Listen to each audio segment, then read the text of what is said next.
सीमा पर तनाव, एक और अध्याय। भारत और पाकिस्तान के बीच तनाव कोई नई बात नहीं है। दशकों से चली आ रही इस कटुता का ताजा अध्याय 22 अप्रैल 2025 को पहलगाम में हुए आतंकी हमले के बाद लिखा गया।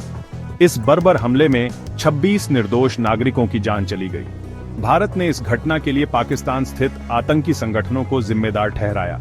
इस घटना के बाद से ही दोनों देशों के बीच तनाव चरम पर है। सीमा पर भारी गोलाबारी और गोलीबारी की घटनाएं सामने आई हैं। दोनों देशों ने अपनी अपनी सेनाओं को हाई अलर्ट पर रखा है। हालांकि अभी तक किसी भी देश ने युद्ध की आधिकारिक घोषणा नहीं की है। अंतर्राष्ट्रीय समुदाय दोनों पड़ोसी देशों से शांति बनाए रखने की अपील कर रहा है। यह तनाव एक बार फिर इस बात की याद दिलाता है कि दोनों देशों के बीच कितनी गहरी खाई है। इस खाई को पाटने के लिए दोनों देशों को बातचीत का रास्ता अख्तियार करना होगा। ऑपरेशन सिंदूर, भारत का जवाबी हमला। पहलगाम हमले के बाद भारत ने पाकिस्तान के कब्जे वाले कश्मीर और पाकिस्तान में स्थित कथित आतंकी ठिकानों पर ऑपरेशन सिंदूर नामक एक बड़ा सैन्य अभियान चलाया। भारतीय वायुसेना ने 9 ठिकानों को निशाना बनाया, जिनमें आतंकी प्रशिक्षण शिविर और गोला बारूद डिपो शामिल थे। भारत का दावा है कि इस ऑपरेशन में कई आतंकवादी मारे गए और उनके बुनियादी ढांचे को भारी नुकसान पहुंचा है। हालांकि पाकिस्तान ने भारत के दावों को खारिज करते हुए कहा है कि इस कार्रवाई में कुछ पेड़ और पत्थर ही नष्ट हुए हैं। ऑपरेशन सिंदूर के बाद से ही दोनों देशों के बीच तनाव और बढ़ गया है। पाकिस्तान ने इस कार्रवाई का मुंहतोड़ जवाब देने की धमकी दी है। पाकिस्तान की प्रतिक्रिया, इनकार और जवाबी कार्रवाई अपेक्षा के अनुरूप पाकिस्तान ने ऑपरेशन सिंदूर में किसी भी तरह की क्षति या हताहत होने से इनकार किया है। पाकिस्तानी सेना ने इसे भारत द्वारा आधारहीन प्रचार करार दिया है।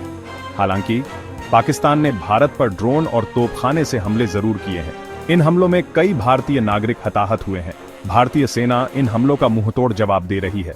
पाकिस्तान ने इस तनाव के बीच अपनी वायु सीमा को भी आंशिक रूप से बंद कर दिया है। अंतर्राष्ट्रीय उड़ानों को रास्ता बदलने के लिए मजबूर होना पड़ा है।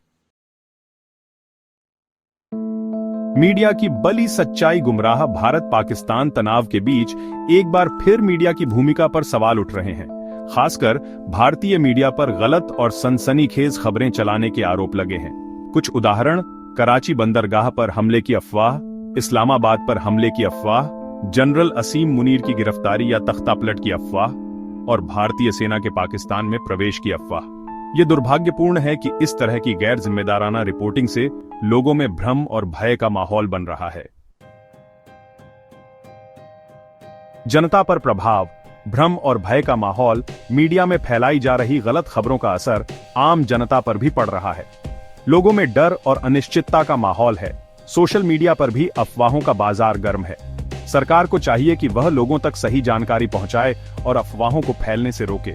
मीडिया को भी अपनी जिम्मेदारी समझनी चाहिए और तथ्यों की पुष्टि किए बिना कोई खबर नहीं चलानी चाहिए। यह समय शांत रहने और गैर जिम्मेदाराना बयानों और कार्यों से बचने का है।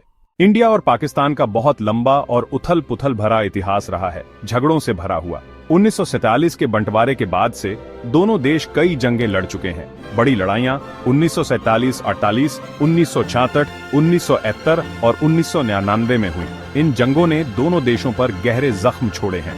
इन जंगों के अलावा भी छोटी मोटी झड़पें और तनातनी आम बात हो गई है। इन झगड़ों की सबसे बड़ी वजह है कश्मीर का मसला। कश्मीर दोनों देशों के बीच एक अड़चन बना हुआ है, जिससे तनाव बना रहता है। कश्मीर के अलावा आतंकवाद, पानी के झगड़े और राजनयिक टकराव जैसी कई घटनाएं हुई हैं, जिन्होंने रिश्तों को और भी खराब किया है। शांति से मामला सुलझाने की कई कोशिशों के बावजूद कोई खास कामयाबी नहीं मिली है। इन झगड़ों का साया दोनों देशों पर मंडराता रहता है, जिसका उनके नागरिकों पर गहरा असर पड़ता है। आज भी जारी तनाव दोनों देशों के लोगों की जिंदगी को प्रभावित करता है। इंडिया और पाकिस्तान के बीच टेंशन कम करने की कोशिशों में इंटरनेशनल मीडिएशन का भी बहुत बड़ा रोल रहा है। कई सालों से बहुत सारे देश और इंटरनेशनल बॉडीज दोनों देशों के बीच शांति की कोशिश करते रहे हैं। यूनाइटेड नेशंस ने बार बार पीसफुल रेजोल्यूशन के लिए कहा है और पीस कीपिंग मिशंस भी भेजी हैं उस रीजन में। अमेरिका, रशिया, चाइना और दूसरे बड़े देशों ने भी डायलॉग और निगोशिएशंस करवाने की कोशिश की है, लेकिन इन कोशिशों का ज्यादा फायदा नहीं हुआ है, क्योंकि दोनों देशों के बीच गहरा मिसट्रस्ट है और नेशनल इंटरेस्ट्स भी अलग हैं। मुश्किलें होने के बावजूद इंटरनेशनल मीडिएटर्स दोनों देशों को कंस्ट्रक्टिव डायलॉग के लिए इनकरेज करते रहते हैं। इन मीडिएटर्स का रोल बहुत इंपॉर्टेंट है, कॉन्फ्लिक्ट्स को बढ़ने से रोकने के लिए और रीजन में स्टेबिलिटी लाने के लिए। पूरी दुनिया देख रही है और उम्मीद है कि एक दिन लगातार डिप्लोमेटिक एफर्ट्स और इंटरनेशनल सपोर्ट से इंडिया और पाकिस्तान के बीच हमेशा के लिए शांति आएगी। आर्ट और सोसाइटी का भी बहुत बड़ा रोल रहा है इंडिया और पाकिस्तान के बीच चल रहे इस किस्से में। लिटरेचर और सिनेमा से लेकर म्यूजिक और विजुअल आर्ट्स तक दोनों देशों के कल्चरल एक्सप्रेशंस गहरे बैठी भावनाओं और हिस्टोरिकल कॉम्प्लेक्सिटीज को दिखाते हैं।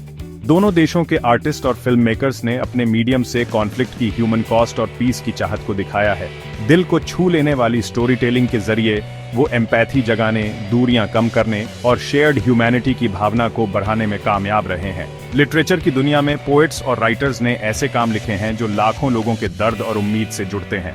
उनके शब्द हमारे कलेक्टिव पास्ट की याद दिलाते हैं और पीसफुल फ्यूचर के लिए एक उम्मीद की किरण है। इसी तरह म्यूजिशियंस ने ऐसे गाने कंपोज किए हैं जो बॉर्डर्स से परे जाकर दोनों तरफ के लोगों के दिलों को छूते हैं। ये आर्टिस्टिक कोशिशें न सिर्फ सुकून देती हैं, बल्कि डायलॉग और अंडरस्टैंडिंग को भी बढ़ावा देती हैं। तनाव के बीच सोशल इनिशिएटिव्स और पीपल टू पीपल कॉन्टैक्ट्स उम्मीद की किरण बनकर उभरे हैं। पीस बिल्डिंग के लिए समर्पित ऑर्गेनाइजेशंस और लोग डायलॉग और रेकंसिलिएशन के लिए प्लेटफॉर्म बनाने के लिए लगातार काम कर रहे हैं। वो कल्चरल एक्सचेंजेस, एजुकेशनल प्रोग्राम्स और ग्रासरूट मूवमेंट्स ऑर्गेनाइज करते हैं, जिसका मकसद म्यूचुअल रेस्पेक्ट और दोस्ती को बढ़ावा देना है।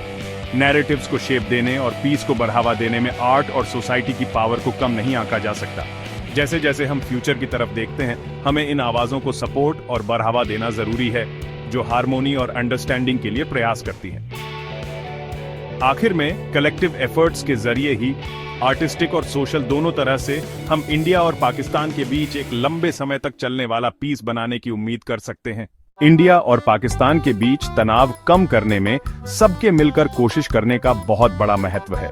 दोनों देश चाहते हैं कि उनके लोग शांति और भाईचारे से रहें। इसलिए दोनों देशों के बीच की दूरियां कम करने के लिए कई साथ मिलकर काम शुरू किए गए हैं। ये कोशिशें छोटे छोटे आंदोलनों से लेकर बड़े बड़े नेताओं की बातचीत तक फैली हुई हैं। जमीनी स्तर पर दोनों देशों के लोग नफरत के माहौल के खिलाफ एक साथ काम कर रहे हैं। वे ऐसे काम कर रहे हैं जिनसे आपसी सम्मान और समझ बढ़े, जैसे कि सांस्कृतिक कार्यक्रम, शिक्षा के कार्यक्रम और समुदाय बनाने वाले कार्यक्रम। अंतर्राष्ट्रीय संगठन भी इसमें बहुत महत्वपूर्ण भूमिका निभा रहे हैं। वे बातचीत और सुलह के लिए मंच प्रदान करते हैं, यह सुनिश्चित करते हुए कि शांति की बात करने वालों की आवाज ऊंची और साफ सुनाई दे। इन सब के मिलकर प्रयासों से एक शांतिपूर्ण और सहयोगी भविष्य की नींव रखी जा रही है। रास्ता लंबा है और मुश्किलों से भरा है, लेकिन शांति पाने की सामूहिक इच्छा शक्ति मजबूत है। अंततः कला और समाज दोनों के साझे प्रयासों से ही हम इंडिया और पाकिस्तान के बीच स्थायी शांति की उम्मीद कर सकते हैं। आगे बढ़ते हुए यह जरूरी है कि हम उन लोगों का समर्थन और प्रोत्साहन करते रहें जो शांति और समझ के लिए प्रयास कर रहे हैं। केवल सामूहिक प्रयासों से ही हम एक ऐसे भविष्य का निर्माण कर सकते हैं जहां शांति बनी रहे। जैसे कि हम इंडिया और पाकिस्तान के बीच शांति के लिए की जा रही कोशिशों को देखते हैं, तो साफ है कि यह सफर मुश्किल भी है और जरूरी भी है। दोनों देशों के बीच तनाव का इतिहास बहुत गहरा है और इसने दोनों देशों के लोगों के मन पर गहरा असर डाला है। दोनों ही देश ऐसे समय की कामना करते हैं जब उनके नागरिक शांति और सद्भाव से रह सकें। इस काम को आगे बढ़ाने के लिए कई पहल शुरू की गई हैं, जमीनी स्तर के आंदोलनों से लेकर उच्च स्तरीय राजनयिक बातचीत तक। जमीनी स्तर पर दोनों तरफ के लोग नफरत के माहौल को खत्म करने के लिए अथक प्रयास कर रहे हैं। वे ऐसी गतिविधियों में शामिल होते हैं जो आपसी सम्मान और समझ को बढ़ावा देती हैं, जैसे सांस्कृतिक आदान प्रदान, शैक्षिक कार्यक्रम और सामुदायिक कार्यक्रम। अंतर्राष्ट्रीय संगठन भी इस शांति निर्माण प्रक्रिया में एक महत्वपूर्ण भूमिका निभाते हैं। वे बातचीत और सुलह के लिए मंच प्रदान करते हैं, यह सुनिश्चित करते हुए कि शांति की वकालत करने वाली आवाजें जोर से और स्पष्ट रूप से सुनी जाएं। इन सामूहिक प्रयासों के माध्यम से एक शांतिपूर्ण और सहयोगी भविष्य की नींव रखी जा रही है।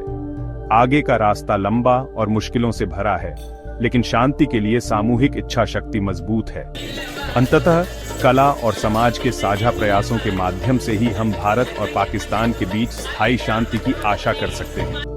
आगे बढ़ते हुए यह जरूरी है कि हम उन लोगों का समर्थन और प्रोत्साहन करते रहें जो शांति और समझ के लिए प्रयास करते हैं।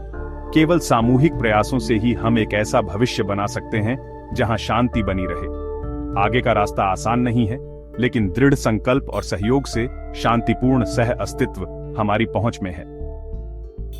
आइए हम एक ऐसी दुनिया की कल्पना करें जहां आने वाली पीढ़ियां इन दो महान राष्ट्रों के बीच केवल दोस्ती और सहयोग ही जाने। यह दृष्टि केवल एक सपना नहीं है, बल्कि एक ऐसा लक्ष्य है जिसे अटूट प्रतिबद्धता और सामूहिक कार्रवाई के माध्यम से प्राप्त किया जा सकता है।